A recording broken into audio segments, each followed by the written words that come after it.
ఏలూరు జిల్లా ముసునూరు మండలం బలివేలోని శ్రీ రామలింగేశ్వర స్వామి ఆలయంలో ముక్కోటి ఏకాదశి పర్వదినాన్ని పురస్కరించుకుని ఆలయ కమిటీ ఆధ్వర్యంలో అధికారులు ప్రత్యేక ఏర్పాట్లు చేస్తున్నారు. ఈ నెల 14 నుండి 17 వరకు రామలింగేశ్వర స్వామి ఆలయంలో ఉత్సవాలు ఘనంగా నిర్వహించనున్నట్లు అధికారులు తెలిపారు.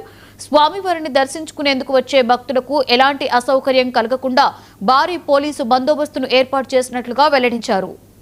ఈ నెల మనకి 14వ తారీఖు నుంచి 17 వరకు మహాశివరాత్రి ఉత్సవాలు ఇక్కడ పాంచానికంగా ఇక్కడ జరుగుతాయి.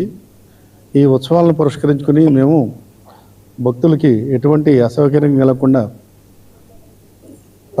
పగడ్బందీగా బందోబస్తు ఏర్పాటు చేయడం అయింది. బారికేడ్స్ కానీ ఏమన్నా కానీ బారికేడ్స్లో కూడా భక్తులు ఎలాంటి ఇబ్బంది పడకుండా ఉంటారని చెప్పి ఆర్ఎన్బి వాళ్ళు కూడా దగ్గరుండి సబ్ కలెక్టర్ నూజివీడు వారు ఆర్ఎన్బి నూజివీడు వారికి చెప్పి బారికేడింగ్ విషయంలో ఇలాంటి తొక్కిసలాట్లు ఏమన్నా జరిగిన బారికేడింగ్ ఏమన్నా డిస్టర్బ్ అవ్వకుండా జాగ్రత్తగా చూసి బారికేడింగ్ చేయమన్నారు.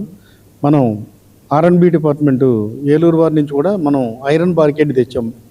అది ముఖ్యమైన చోట ఎక్కడైతే క్లౌడీ ఎక్కువ ఉంటుందో అక్కడ మనం ఐరన్ బారికేడింగ్ చేసాము.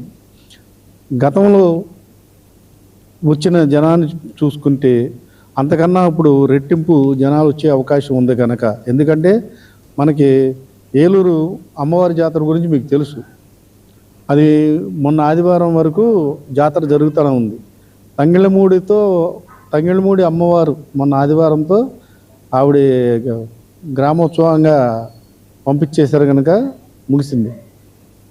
ఇప్పుడు కార్తీక మాసంలో ఈ జాతర ఉండటం వల్ల ఏలూరు నుంచి కానీ ఎవరు భక్తులు రాల. దాని గురించి మనకి కార్తీక మాసంలో వాళ్ళ భక్తుల తాకిడి ఎక్కువగా ఉండేది.